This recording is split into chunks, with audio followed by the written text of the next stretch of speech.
Hello, everybody. Welcome to Sunday Night Alive. My name is Reverend Denise Schubert. I am the director of A Life of Spiritual Power, and I bring to you Sunday Night Alive every Sunday at 6 p.m. so that we can explore something more cheerful than the news, something more positive than the trauma drama in the world, something other than worry, lack, doubt, that we come together to find a pathway into practical spirituality. So thank you so much for joining me tonight. We have a wonderful topic, the power of prayer of I am, and a few other juicy things to help you change the way that you think, change the way that we are, so that we can actually co-create and design a wonderful life. So thank you so much for being here. You know,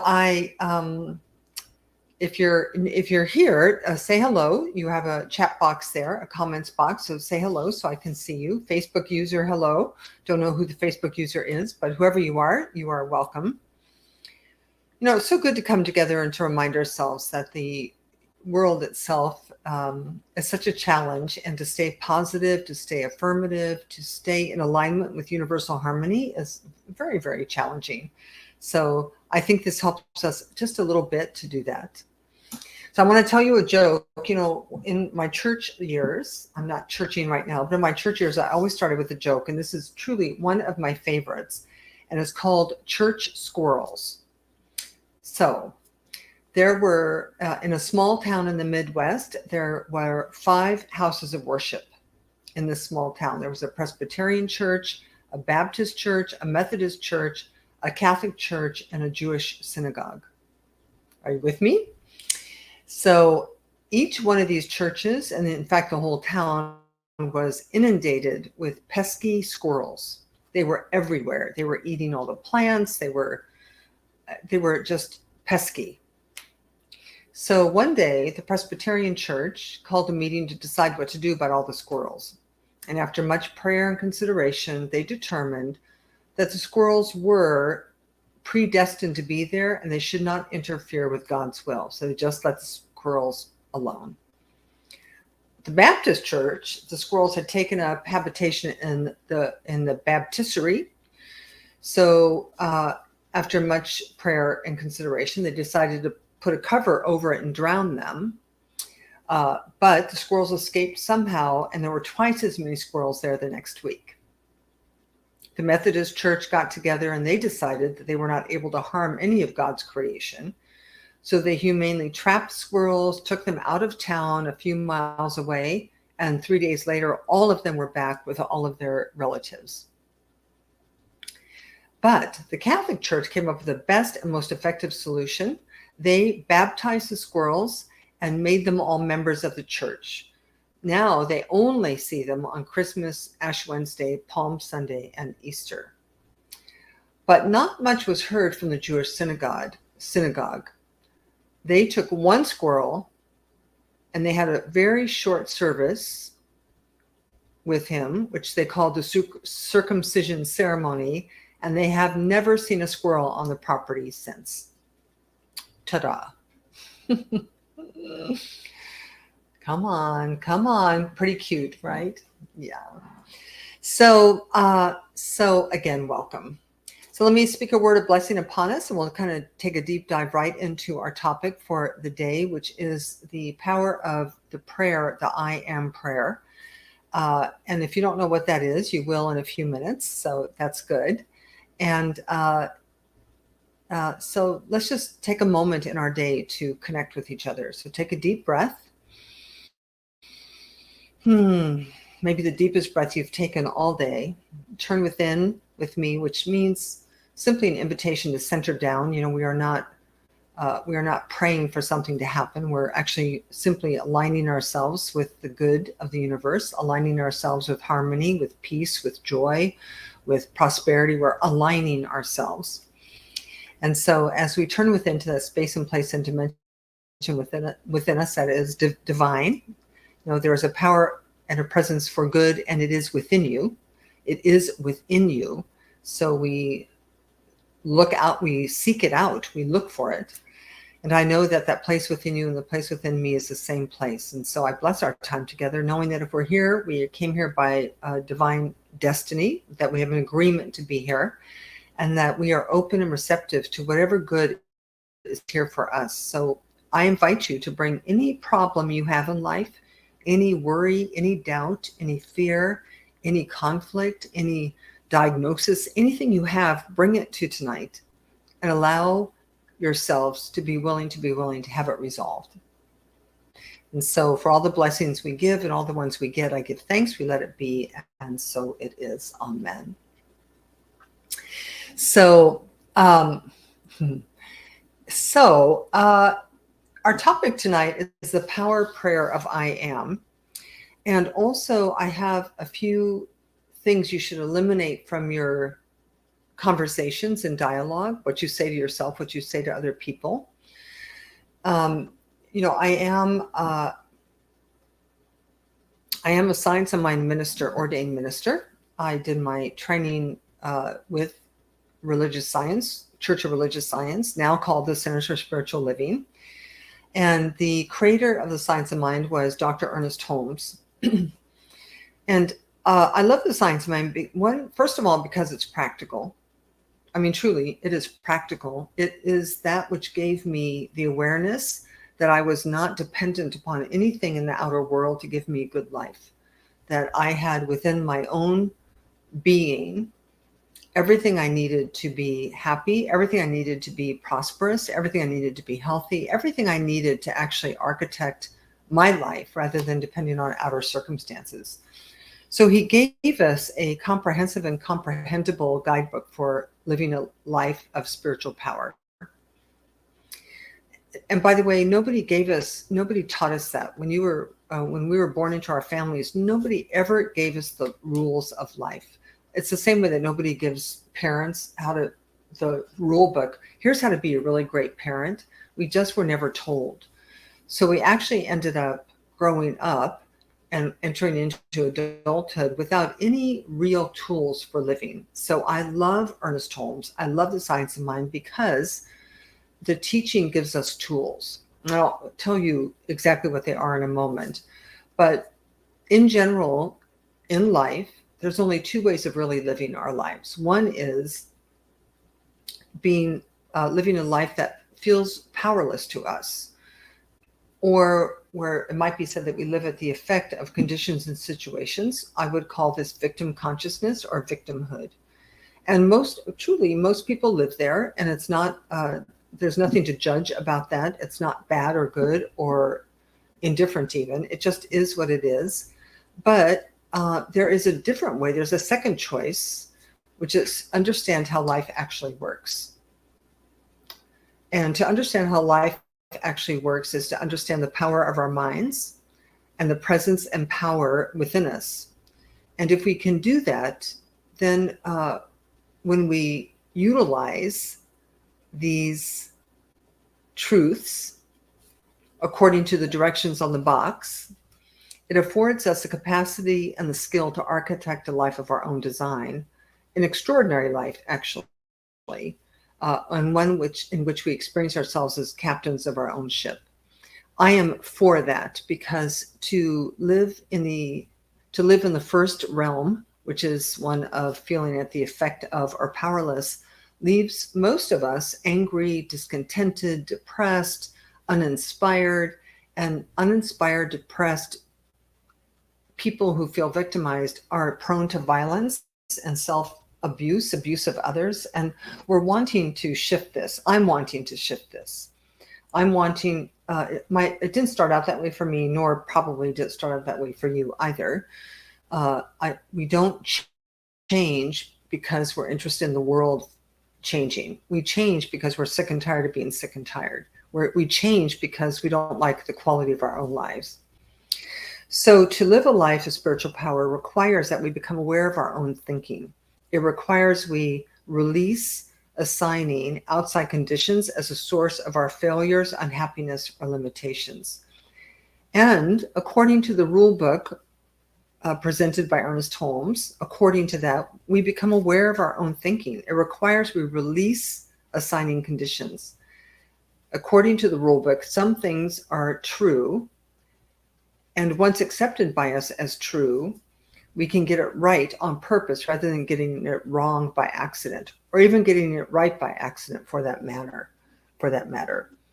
So the rule book, Ernest Holmes did not create the rule book. I mean, it's been around for a really long time. It actually started way before Jesus, who we consider as a big brother, a master teacher. In the New Testament, he kind of tells us everything: love unconditionally, forgive across the board, love life with all your might, align yourself with harmony and truth. But so he said, it is done unto you as you believe. But he was not the first or the last one to teach us the rule book. We had the Buddha, who was taught us everything as well. He says, nothing can harm you as much as your own unguarded thoughts.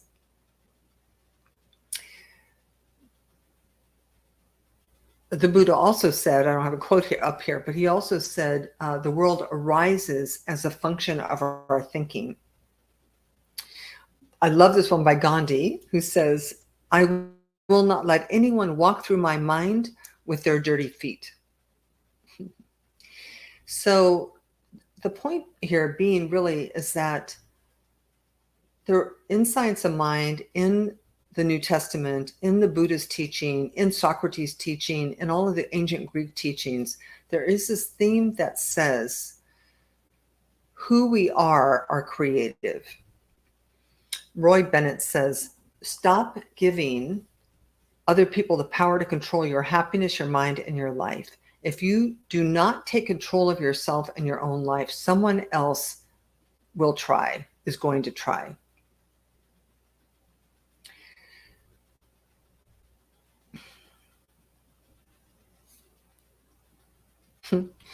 Sorry, I got lost in thought there for a moment. So I've been captivated this week. So the law, here's what Science of Mind says. We do this all the time. There is a recipe: seed, soil, plant, spirit, soul, and body. And in the seed, soil, plant analogy, which is absolutely brilliant, it is that we are the seed planters. Not we meaning the ego, but we meaning the spirit within us, that power and that presence that is us, that is within us, that is the space of good and abundance within us. That is the spirit. The spirit plants seeds. And if you plant a carrot seed, so just follow it, seed, soil, plant. If you plant a carrot seed into the soil and it receives what it needs, like water, sunshine, it will produce a carrot. So seed, soil, plant.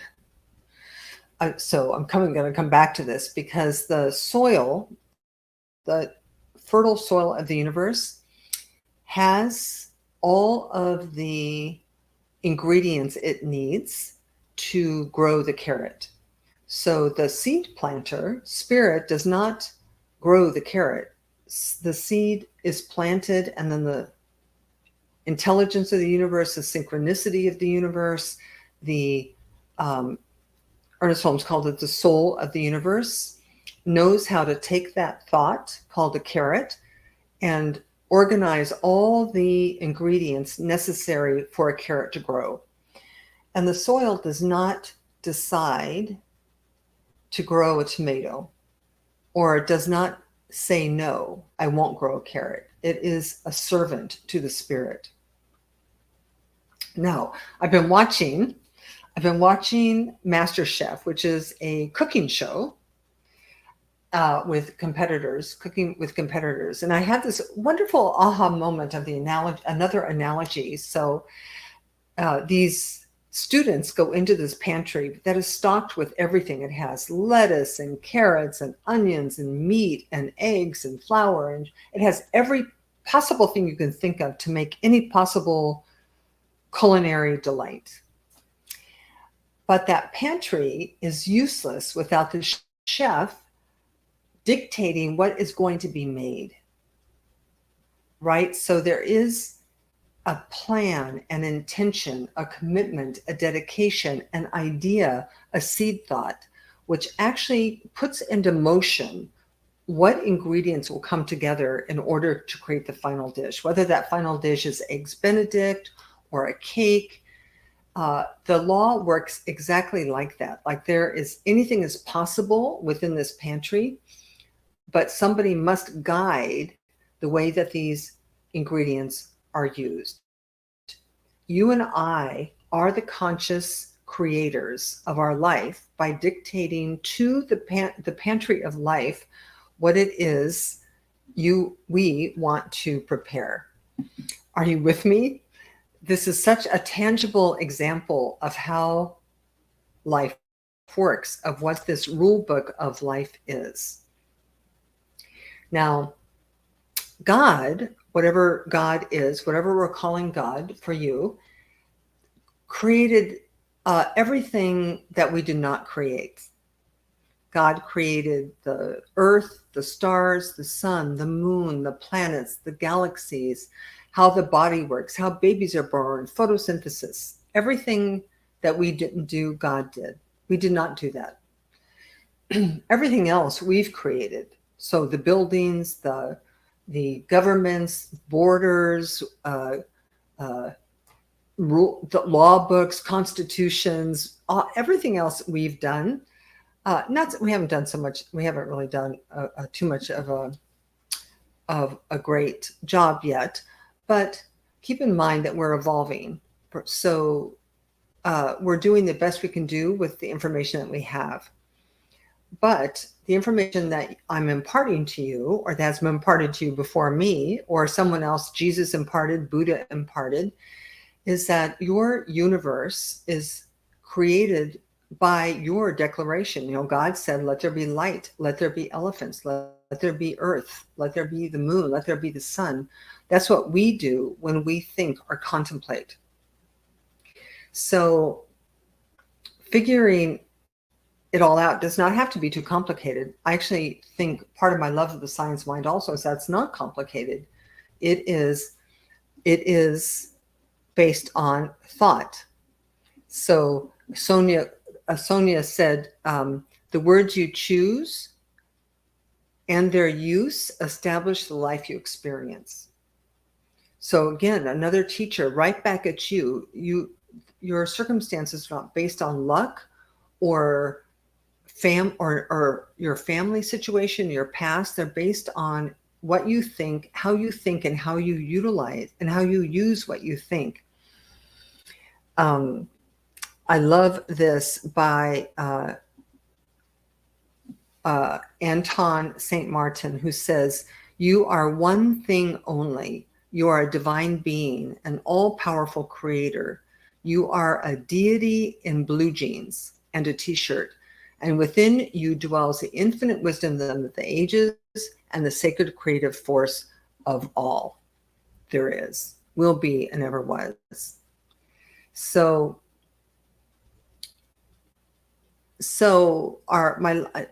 my lesson tonight, this is all backdrop to the lesson, which is the powerful prayer of I am. Now, I kind of borrowed this from a friend of mine the other day who was talking about this as an ordination. And she talked about it in such a way that she invited everyone in the room to look and see what they have been hoping and wishing and praying for, what their dreams are, their desires, their vision, and to see where they've got limitations on the capacity for life to provide that to you. Like, where do you hold back because you think you're not enough, you don't have enough, you're not smart enough, you don't deserve it, nobody will support you. This is where the I am prayer comes in. So look and see how you use I am. God's also been referred to many times as the great I am. I am. You are the great I am because you are God in the flesh. You are a unique and individualized expression of the divine, and you are endowed with creative capacity because you think. Rocks do not think, lions do not think, elephants do not think. Nothing thinks but you and me. Nothing in what God created thinks like a strategy, like a choice, like a decision, except us. And it is because we have the capacity to create. So look to see. So here's your invitation tonight. This is the lesson for tonight. The lesson is to be very careful what follows I am, and that you can consciously shift what follows I am into the manifestation of your dreams and your desires. So most people, I am lives for them, whether silently or out loud. I am limited because I don't have a college education. I am stupid. I am not qualified. I am so silly. I'm a failure at relationships. You need to watch what you say at the end of I am. And by the way, this isn't a verbal thing. It's not you say it out loud. It's what we say to ourselves. So, and if you want to know what you say to yourself, just listen really in your private moments, in the shower, driving your car, bathrooms, during highly emotional moments. Your words are creative. Your words are what causes the ingredients of life to come together in circumstances for you. So you might see where you have a dream. You have a dream to be an author. You have a book inside of you and you haven't written it yet. And you say things like, well, I don't have enough time, or I don't know how to write, or I've never been trained. You want to switch that. Just turn it upside down and say to yourself, I'm an accomplished author preparing to write my first book. So you want the universe to organize the ingredients of life around that. I am an author. So the universe will bring you what you need. The universe will bring you teachers. The universe will bring you a computer. The universe will bring you a writing class. The universe will bring you inspiration. I am healthy. Right? Don't say I am sick. Do not say that. You can say something like my body's moving through a cold, or I don't know. Do not claim your disease for yourself. I am sick. I have a cold. You don't have anything. You are perfect. You are a unique individualized expression of God, and God cannot be sick. Now, can the human body be sick? Of course it can.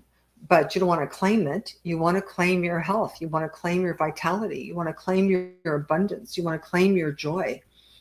No matter what's going on, watch I am is a power prayer.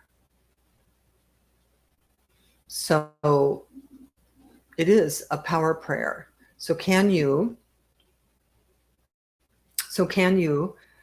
take responsibility for making sure that whatever you're putting out there is what you want? Spirit, soul, body, seed, soil, plant, chef, pantry, food.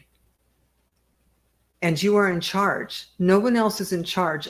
Nothing in the pantry is going to put itself in. Nothing's going to bake the cake but you. You have to bake your own cake. You are in charge. You are in charge of the cake.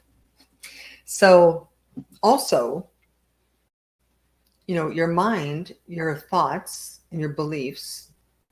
So don't make it complicated, because sometimes our hidden beliefs are hard to find because they're hidden. But what you have isn't hidden. So first of all, you have your results. So if you have a cake, if you have a souffle that went flat,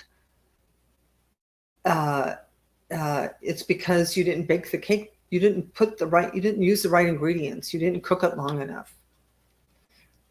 But you can go back and perfect the souffle by, I am the creator of a perfect souffle.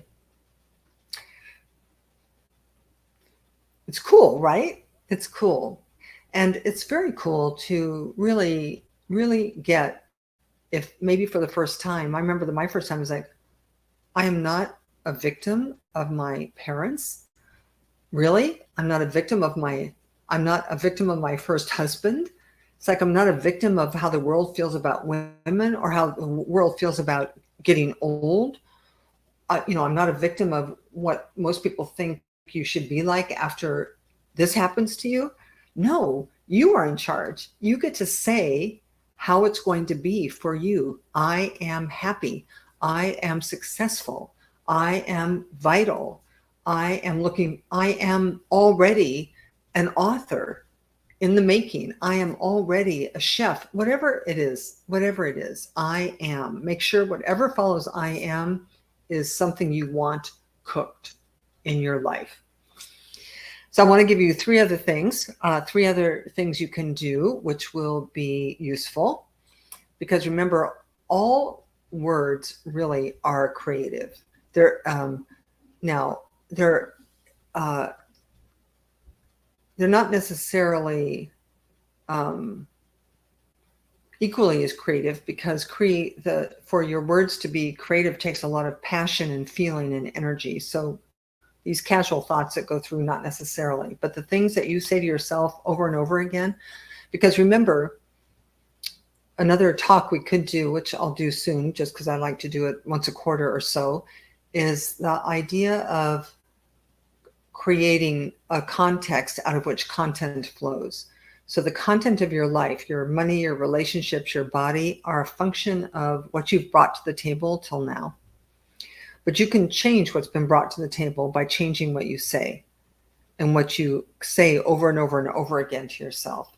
So last week we talked about how to not freeze frame your life. It's kind of the same conversation. How do you enter into tomorrow with unlimited possibilities in front of you? And how you enter into tomorrow is you change the way that you think, the way that you talk, what you offer into the universe, because the universe is waiting to give you everything. It's waiting for instructions. The pantry is waiting for the chef to make a dish. That's how life is. So next is I want you to eliminate these things from your vocabulary, or at least become very aware of them. One of the biggest teachings of Don Miguel Ruiz in the Four Agreements was to not take anything personally in life, because we get derailed by personal. We do. So one of them is to eliminate from your vocabulary, he is mad at me. Eliminate at me. Because the truth is, he is not mad at you. He's just mad. And you happen to be a part of his story in the moment, or you're a part of the story. Don't say, well, if it weren't for me, she would be happy. It's just got nothing to do with you. So you want to eliminate at me and also to me. So nothing's happening to you. Nothing's happening to you that you don't allow or invite or cause. And I know that sounds really radical, but it's also really powerful. It's not necessarily truth, but it's powerful. So everyone is in their own reality, and you are in your own reality, and we're all creating our own realities with our thoughts. The only reality you will ever know is the one you think into being. And I know that sounds amazing, because there's so many people out there doing so many stupid things, but they have nothing to do with you unless you say they do. So eliminate at me and to me.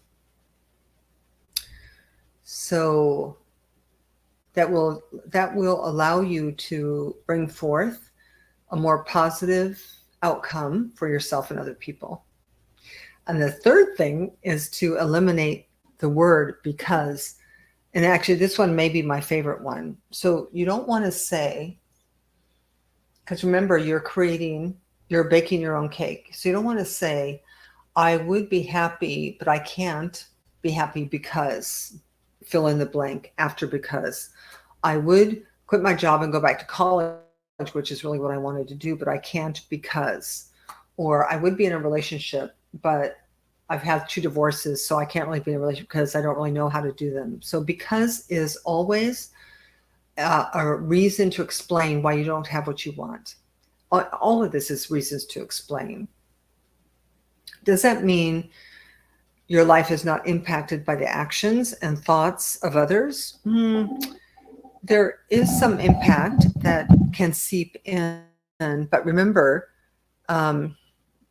this quote: stop giving other people the power to control your happiness, your mind, and your life. If you take control of yourself and your own life, if you don't, someone else will try.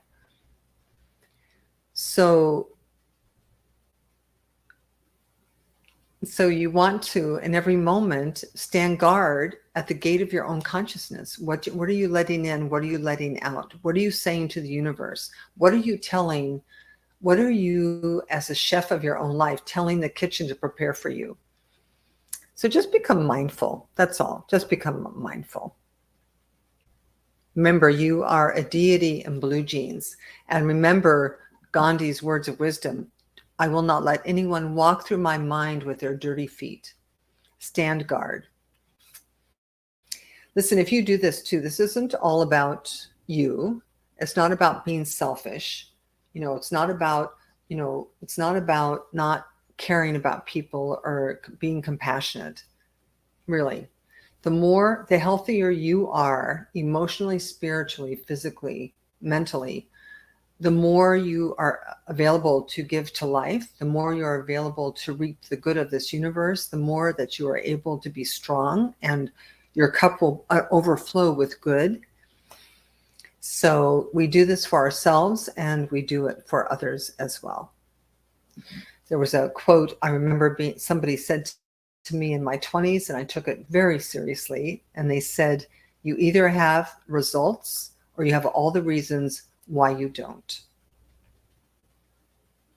So who wants to live with reasons? We want to live with results, and the results ultimately lie in your consciousness to bring forward that which is positive, affirmative, life affirming,